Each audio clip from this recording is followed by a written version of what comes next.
medida que alguns países que têm poder político, não têm a mesma presença econômica do Brasil, mas têm poder político, como a Rússia, perceberam que a globalização estava destruindo o seu país, eles começaram a sair fora. Os russos... E deu certo para eles? Até agora está dando certo. Eles criaram toda uma rede de proteção econômica, né?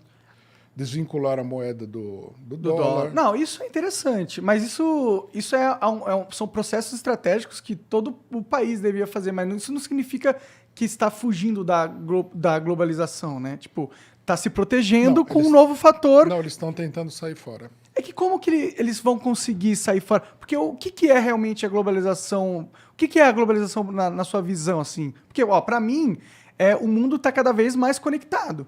Tipo, Isso parece positivo. Parece positivo e inevitável. Espirrou aqui, o Japão vai saber que eu espirrei. Isso daí é lógico, é uma coisa positiva. Sim, mas isso também é o maior, na minha opinião, o fator que empurra a globalização como uma nova vertente de como as coisas acontecem. Posso dar uma explicação econômica mais... O problema é o seguinte, esse processo ele só foi possível, né? Uma boa parte desse processo que ele tem mais de um aspecto. Porque em 1989, o Partido Comunista Chinês, com o apoio dos Estados Unidos, deu um golpe na China. Vocês devem ter ouvido falar da manifestação da Praça da Paz Celestial. Em Hong Kong, não, na China? Em Pequim. Pequim.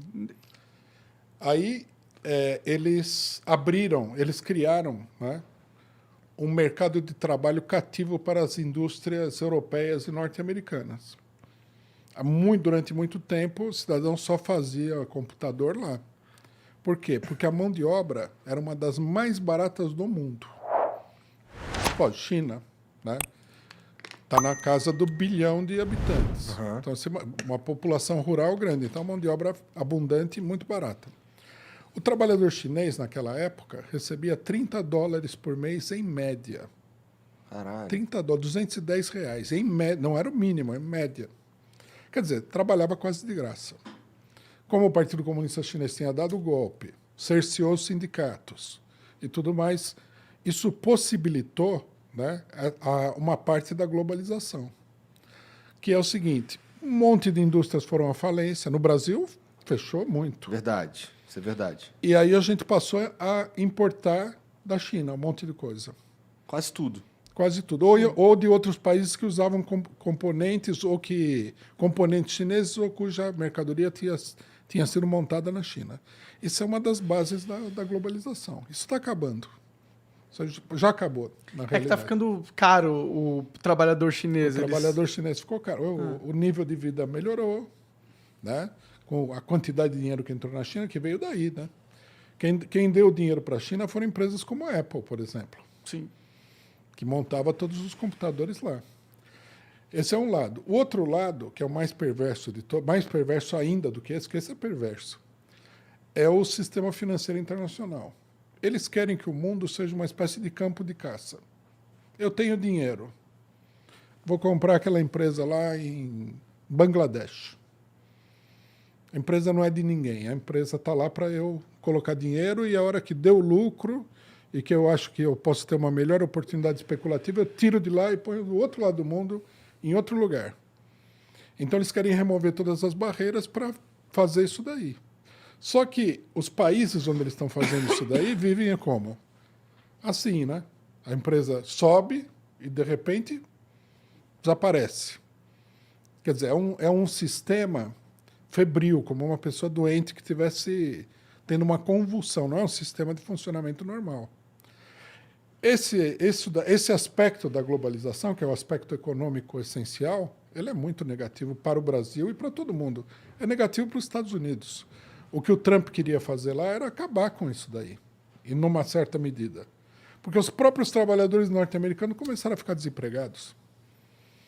O cidadão pegava a indústria e mandava para a China, mandava para Taiwan, mandava para Bangladesh, aquele circuito asiático onde a mão de obra o que for não mais vale eficiente, nada. Né? Se você permite que um estrangeiro compre a tua empresa, ele não tem nenhuma obrigação de se importar. Né? O capitalista ele vai querer o melhor rendimento possível para o investimento dele. É esse ponto final. Se o pessoal morrer no processo...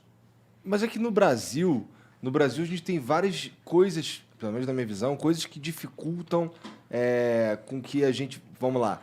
Vou produzir esse braço de microfone aqui. Produzir isso daqui no Brasil... primeiro que eu não sei se tem indústria, e se tiver indústria, é uma indústria bem sofrida, porque o sistema tributário brasileiro pune demais quem faz... Pode ser. Então a gente tem um problema aqui. A gente não pode ser protecionista, porque se a gente for protecionista, esse produto não vai existir no Brasil.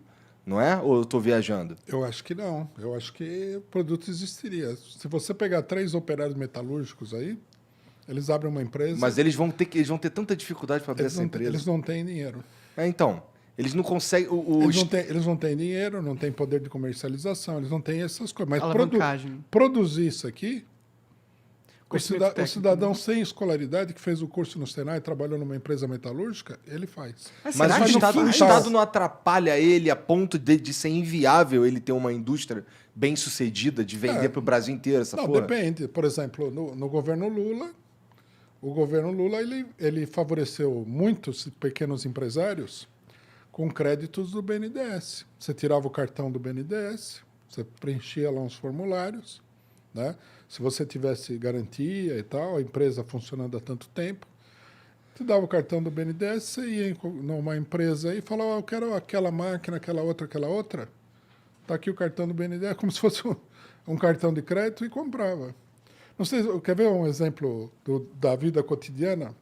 Vocês não repararam que num determinado momento todas as padarias começaram a usar aquele sistema de enfiar a ficha? É verdade. De repente todo mundo tinha isso daí.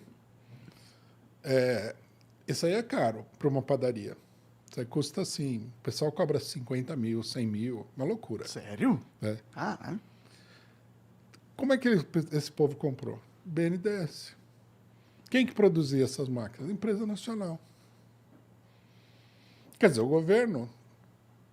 O Manteiga escreveu uma matéria, o Manteiga que foi ministro da Dilma, né?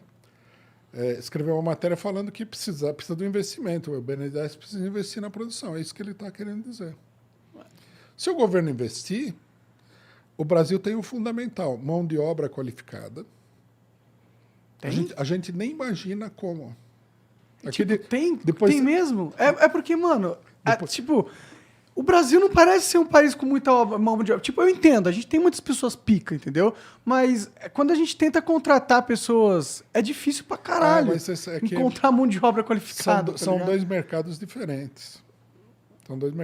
Depois você precisa trazer o meu filho aqui, que é seu fã, porque ele entende muito de automóvel. Ele fez, inclusive, um curso de mecânica. Uhum. E ele estava me explicando, né? É um assunto que eu gosto muito.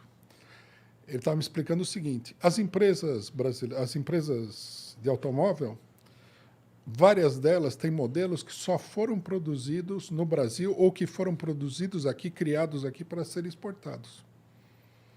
O Brasil é um polo de desenvolvimento da indústria automobilística.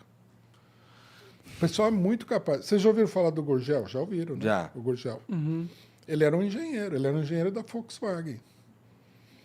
Ele bolou aqueles carros todos. Ele foi a primeira pessoa a apresentar o carro elétrico. Na época ninguém levou a sério, mas o carro andava, era um carro elétrico bom. O carro dele era barato, tudo. Ele foi levado à falência pela politicagem nacional, né? O Ciro Gomes tem a ver com isso daí. Já denunciei o Ciro Gomes várias vezes. Sério? Não, o Ciro Gomes defende tanto a industrialização nacional e tudo mais. Aí é que tá, né? O que as pessoas falam e o que as pessoas fazem. Outra coisa.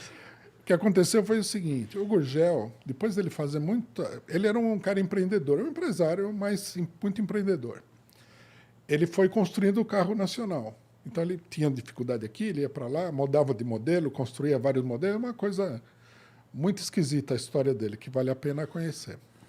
Num dado momento, ele falou, ele já estava vendendo bastante carro, já estava na casa da dezena de milhar. Ele falou, vou produzir o carro 100% nacional. E ele comprou as máquinas no estrangeiro para fazer a caixa de câmbio e o motor, que são as peças mais complicadas. E ele estava com a fábrica montada para produzir o primeiro carro 100% nacional. Ele conseguiu o dinheiro do BNDES, conseguiu o dinheiro do Estado de São Paulo, que a fábrica dele era aqui no interior de São Paulo, e ele foi abrir uma fábrica no Ceará e conseguiu dinheiro do governo do Ceará. Aí, quando a fábrica estava para ser inaugurada, né, mudou o governador, entrou o Ciro Gomes. E o Ciro Gomes cortou o financiamento e a fábrica foi à falência. Caralho, só por politicagem, só porque era do oponente. Feião isso aí. Não, mas ele cortou o financiamento de uma coisa que tinha começado a operar há pouco tempo, é isso? Que estava para começar a operar. Estava para começar a operar. Mas já tinha gasto uma fortuna para abrir as tá lá fábricas. até hoje. A Tipo, fábrica de São Paulo está lá também. É a mesma coisa, o cara tava se preparando pra ir, tava tudo pronto, só faltava começar a vender carro e não, mudou esse cara aí. Não. Foi isso que aconteceu. Aqui tá falando. Isso aí foi no governo Itamar Franco. Vocês não lembram que teve o negócio do relançamento do Fusca no governo Itamar Franco? Putz, não lembrar lembro, disso aí não é lembro. foda. Eu não sei, mas eu tava vivo. 93, sei lá. É 92, eu Ah, eu acho. tinha 2 anos, eu tava vivo. Isso não é da época de vocês. Mas na época fizeram um grande alarido, né?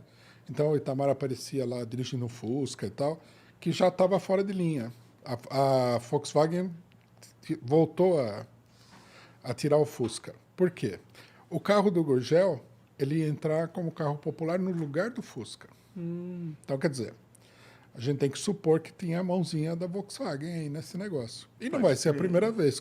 Tem até filme mostrando como as empresas de carro destruíram empresas menores. Faz sentido. Acontece até hoje, né? As empresas compram umas às outras e o monopólio vai surgir. O Brasil é um país que tem uma enorme capacidade, mão de obra muito formada. É que você tá falando de um tipo de mão de obra diferente, mas a mão de obra industrial, que é a mais importante, Entendi.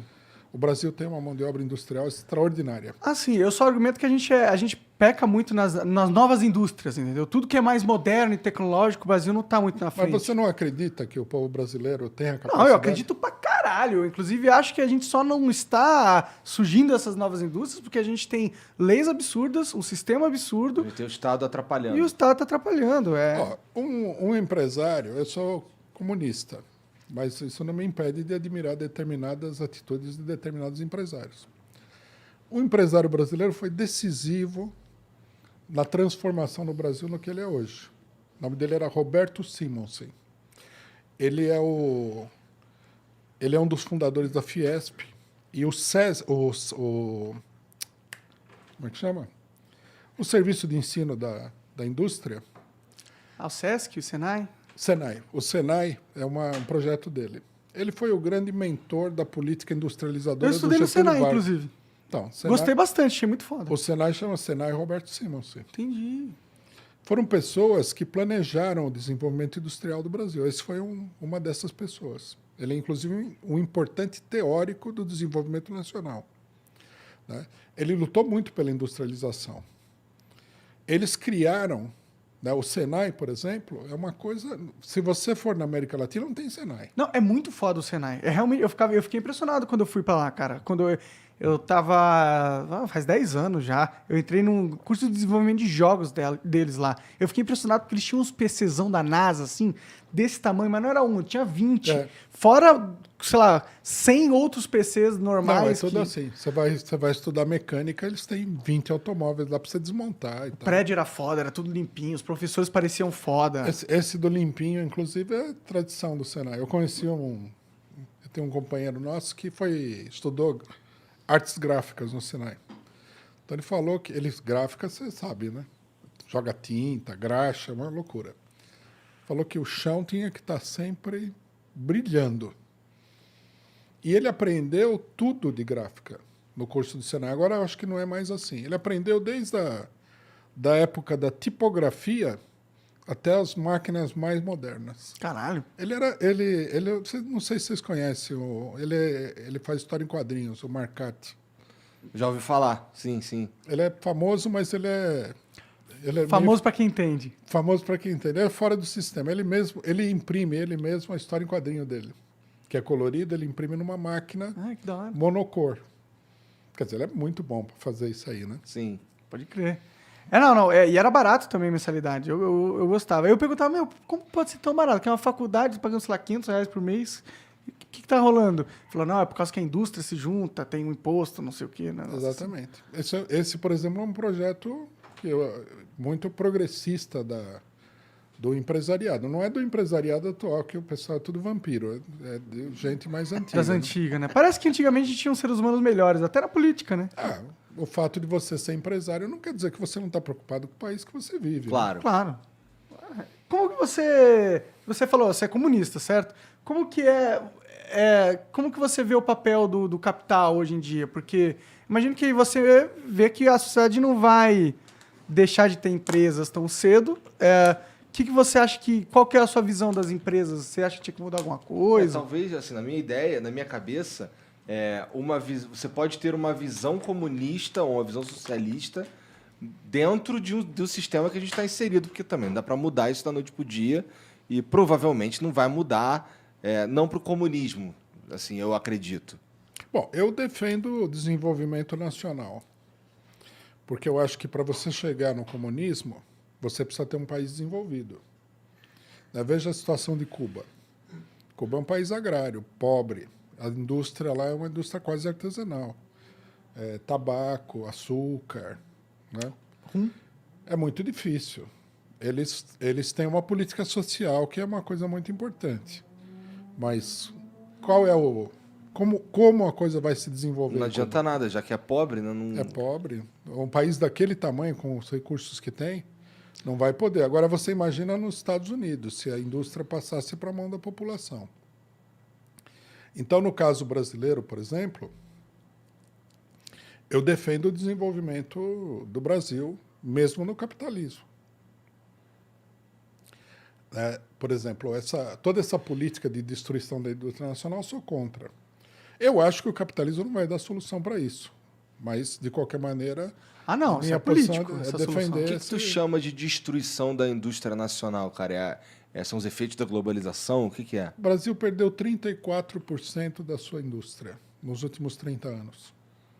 É o maior, Devido a que isso daí? É a maior regressão industrial do mundo. Do mundo.